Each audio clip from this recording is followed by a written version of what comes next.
ஆடி கிருத்திகை. இந்த 2025ஆம் ஆண்டு ஆடி மாதம் 2 கிருத்திகை வருது.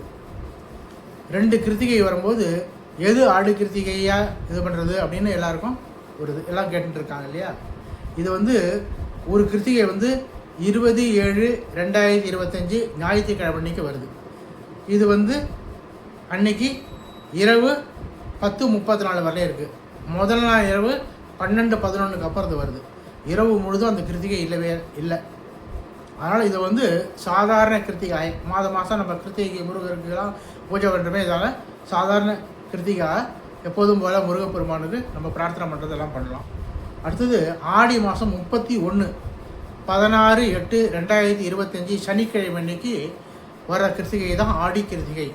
அந்த கிருத்திகை காலையில் பரணி நட்சத்திரம் ஒரு 8:20 வரலையும் இருக்குது. அதுக்கப்புறம் கிருத்திகை ஃபுல்லாக அன்றைக்கி வந்துடுது. அடுத்த நாள் காலையில் ஒரு 6:40 வரலையும் அந்த கிருத்திகை இருக்குது. இந்த இரவு முழுவதும் கிருத்திகை அன்னைக்கு. இது ஆடி கிருத்திகை. அன்றைக்கி இன்னொரு விசேஷம் என்னென்னா கோகுலாஷ்டமி ஆடி கிருத்திகை ரெண்டும் சேர்ந்து அன்றைக்கி இருக்குது. ரொம்ப விசேஷமான நாள். இந்த ஆடி கிருத்திகை இன்னைக்கு முருகப்பெருமானுக்கு வணங்குறது ரொம்ப விசேஷமானது. இந்த செவ்வாய் தோஷங்களால் திருமணம் தடைபெறதுக்கெல்லாம் அந்த ஆடி கிருத்திகை இன்னைக்கு முருகப்பெருமானுக்கு விரதம் இருந்து அன்றைக்கி கந்தர் சஷ்டி கவலையெல்லாம் படித்து பூஜை பண்ணாக்க சீக்கிரம் திருமணம் கைகூடி வரும். மேலும் வீடு பிரச்சனை, வீடு கட்ட ஆரம்பித்து தடங்கலாகிறது, ஏதாவது பிரச்சனை இருக்கிறதுலாம் செவ்வாயோட இதான இருக்கும். அதாவது செவ்வாய்க்கு அதிபதியான முருகப்பெருமானுக்கு ஆடி கிருத்திகை இன்னைக்கு விரதம் இருந்து தீபமிட்டு பூஜை பண்ணாக்க அந்த தடங்கள்லாம் நீங்கி சிறப்பாக வீடு கட்டுற யோகம் சிறப்பாக முடியும்.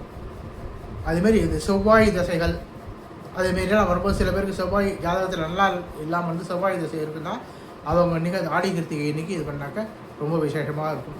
பொதுவாக